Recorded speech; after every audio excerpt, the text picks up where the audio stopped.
Praise the Lord. Hallelujah. Hail Yahweh, right? All right. So let's see here. Today I want to talk a little bit about. I guess sometimes I struggle with this. That the Jews are actually God's chosen people, and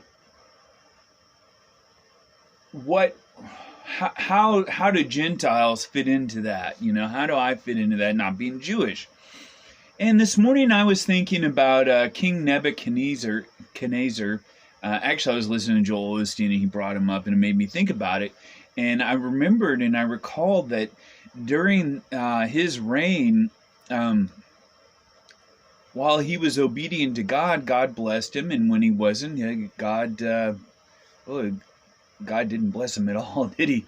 Cursed him. He was out there, said, eating grass like a wild animal, like a cattle of the field, and the dew was on his head, and he slept outside, and he went from this great, the Babylonian Empire was larger than the Roman Empire. I mean, this was these were a mighty, powerful people, with great wealth and riches, and Daniel was brought in. Israel was captured, Judah was captured, and Daniel, along with the more intelligent, the higher up, the princes, of Israel, were brought in to be assimilated and educated by the Babylonian Empire, and they were, to assimilate, and worship their gods,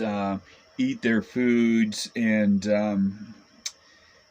pray to their gods, and so.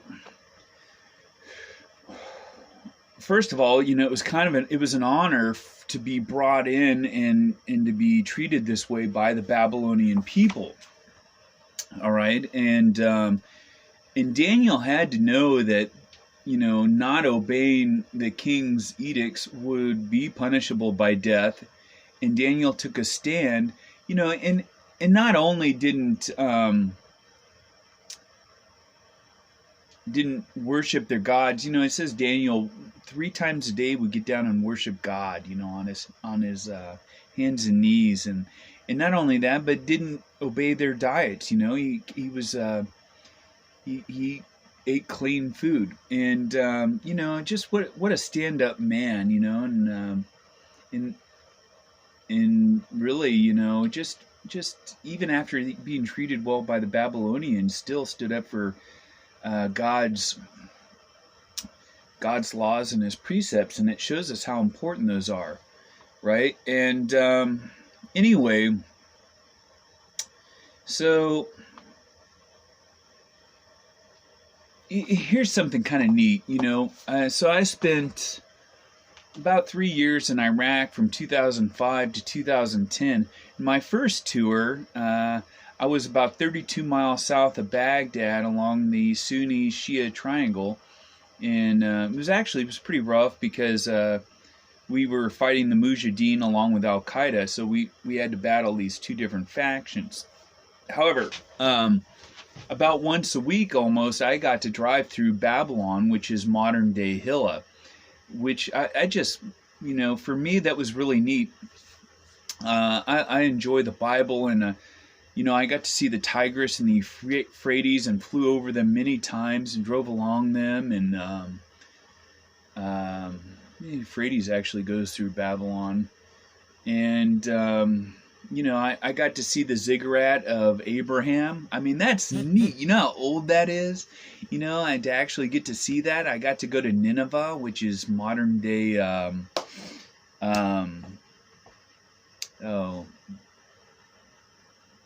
Mosul. I got to go spend a little time up there.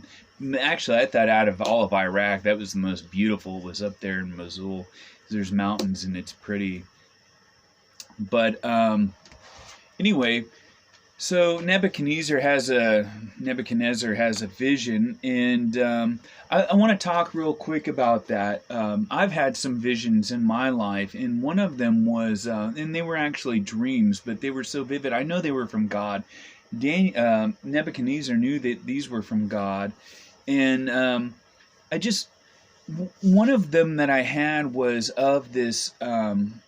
Basically, everything that was viewed on the media was manipulated by an artificial intelligence, and was actually changed and edited so that this artificial intelligence was able to portray for you the news and the world in a way that wasn't real, but was the way it wanted you to view it, so that we people were being misled as to what was going on in the world. So I know like TikTok and some of the basically the AI now is doing this to some degree that we know of already. And something else about that vision, one of the visions I had too, was we weren't using cars anymore so much. We were using this almost like a electromagnetic field, maybe where we just kind of glided along like those electromagnetic trains, except we didn't need trains. It was like in our shoes. And anyway, interesting, right? And the highways were made out of this stuff. So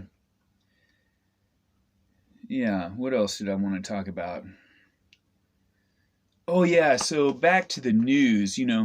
I was talking to somebody on the internet the other day, and they said, "Well, whatever's on the news is real."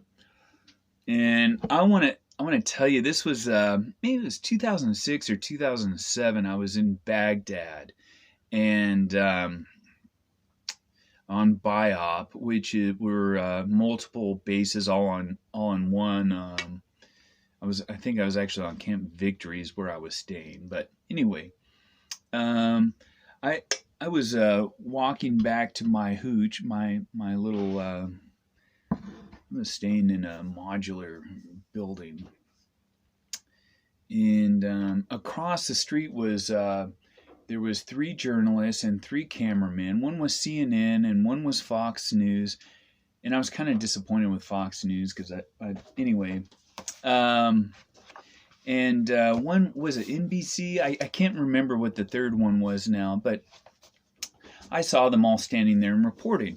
And I walked back to my hooch, and it was about dinner time, and I walked. This was all within the span of an hour and a half, 2 hours, and I walk over to the chow hall, and it was a large base, and they had the news on, and here's these, the journalists I had seen. I watched CNN and Fox, and they had just reported that we had been hit by 14 rockets that day there on BIOP. And it was a total fabrication. It was a total lie. Those three journalists lied to the whole world and told them that we were attacked when we weren't. So, if that's true, if they lie about that, what else do they lie to us about? You watch the news and developing news and this and that happen. And, well, if it's developing, how do you even really know what's happening? So my point is, the news makes up things and they lie. I don't know if you've ever heard of William Randolph Hearst, but he started a whole war with his newspaper so he could build a castle in San Simeon, California, and hobnob with Charlie Chaplin and uppity ups and whatnot. And it was all a lie. He started a whole war to sell papers to make money. And sons, I love you. I hope you guys are doing well. And pick up the phone and call Dad if you want. And you guys have a great day.